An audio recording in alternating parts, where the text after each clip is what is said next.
క్రీస్తు ప్రియమైన దేవుని బిడ్డలారా, కొంచెం జరుగుతున్నాయి. 2024 సంవత్సరం 2024 సంవత్సరం. ఈ సంవత్సరంలో నూతన సంవత్సరం సందేశమే చెప్తుంది. నేను మళ్ళీ మిమ్మల్ని ఇబ్బంది పెట్టను, నూతన సందేశమే చెప్తున్నా. 2024 సంవత్సరం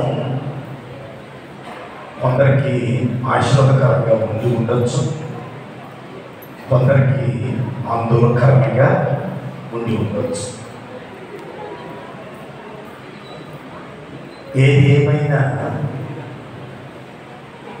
వీళ్ళు ముగ్గురు ఉంటారు సహజంగా. మారేదల్లా ఒక 4 ఏళ్ళు,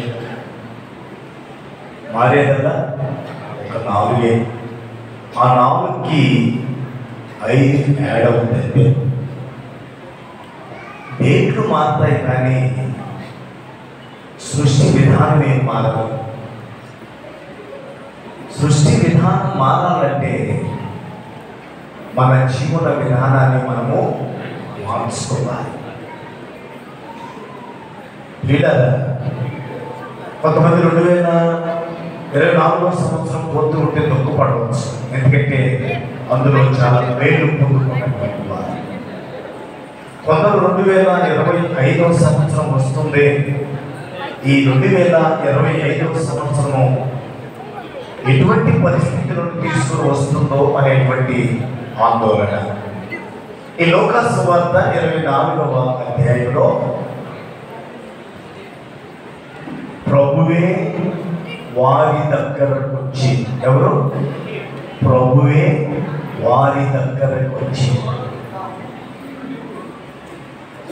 ఇందాక చెప్పాను కదా, ఆ ప్రభు మన ద్వారా ఏదో చేయించుకోవడానికి రాడు, కానీ మనకేదో ఒకటి చెయ్యాలని వచ్చేటువంటి వాడు.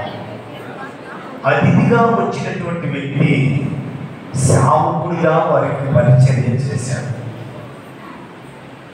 అందుకే ప్రభు అన్నాడు, మీలో ఎవరైనా గొప్పవారిగా ఉండాలంటే వాడు సేవకుడుగా ఉండాలి.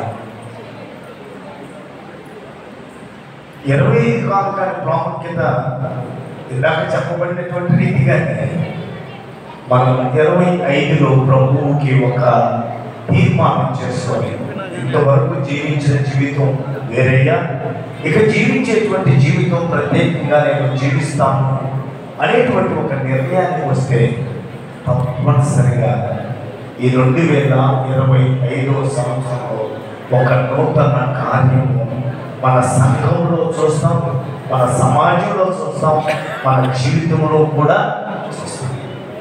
అలా చూడాలంటే యేసు ప్రభువుని ఆహ్వానించి ఆయన ఏం చేస్తున్నాడు? దాటి వెళ్ళిపోతూ ఉన్నాడు.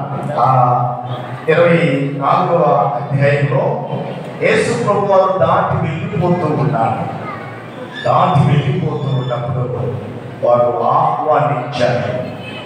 మళ్ళా తిరిగి వారికి ఎక్కడికి వెళ్ళారంటే యెరూషలేముకు. ఆ రాత్రే శాంతికరమైనటువంటి నివాసముకు ఆ రాత్రే వెళ్ళారు.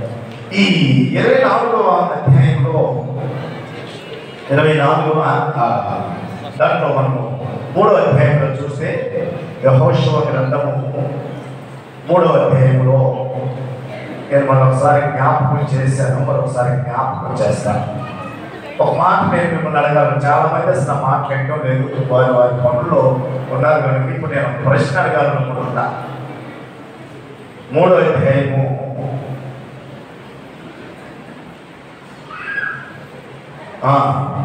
3వ అధ్యాయంలో 4వ వచనం ఏమనుందంటే, మీకును దానికి దాదాపు 2000 కోళ్ళ మూరల ఎడము ఉండవలెను. మీరు వెళ్ళుత్రోవ మీరింతకు ముందుగా వెళ్ళినది కాదు, మీరు దానిని గుర్తు పట్టవలెను గనుక ఆ మందసమునకు సమీపముగా మీరు నడవరాదు. దానిని మీరు ఏం చేయాలట? గుర్తు పట్టవలను. నేను కొత్తగా నంద్యాలకు వచ్చి సత్యపల్లికి వచ్చేటప్పుడు ఎక్కడ దిగానో గుర్తు పెట్టుకున్నా.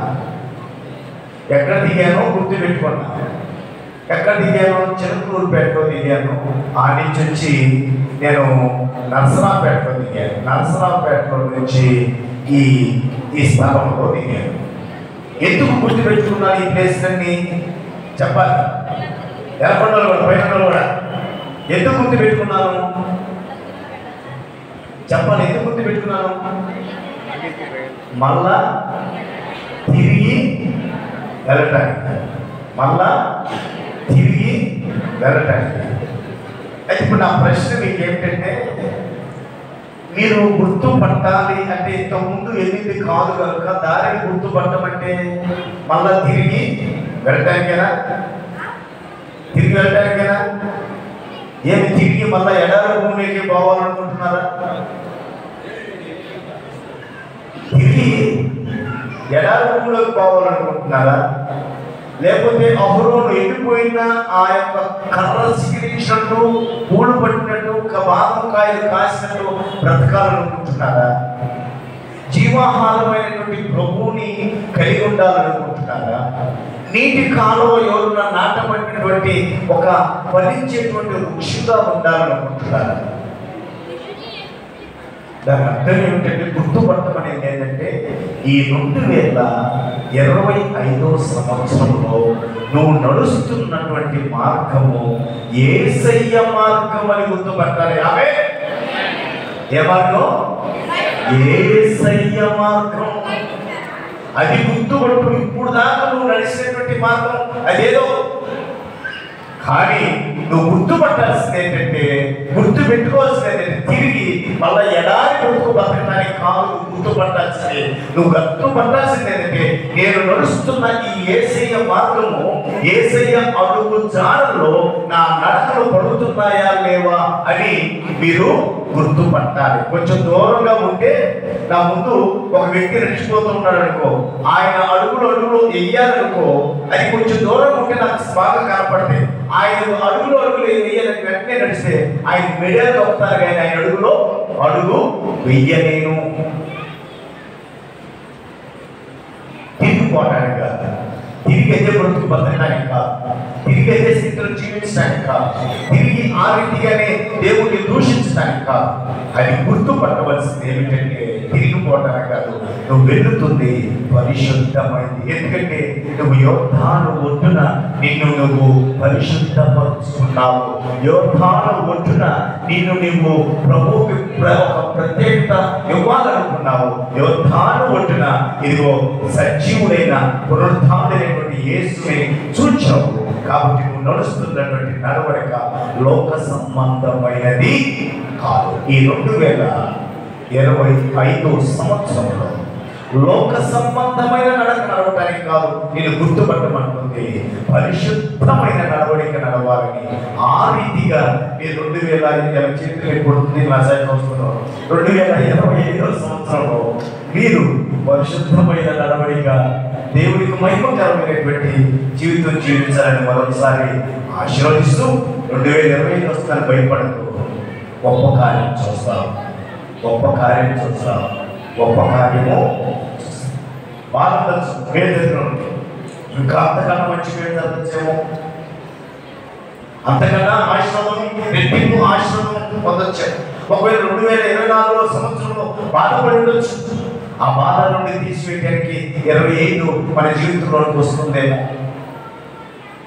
అది పోయేటప్పుడు కొంతమందికి బాధ, వచ్చేటప్పుడు కొంతమందికి ఆనందం. సరే, నువ్వే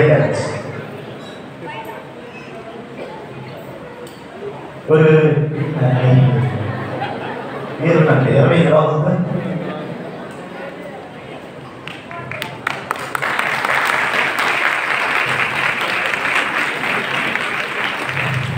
మళ్ళా 4 వస్తుంది. దిగులు పడగాకు, 4 వస్తావు. ఎప్పుడు వస్తావు? వస్తావు, కానీ అంతవరకు కొంచెం రెస్ట్ ఇచ్చాము. 25 కూడా వెళ్ళిపోతుంది.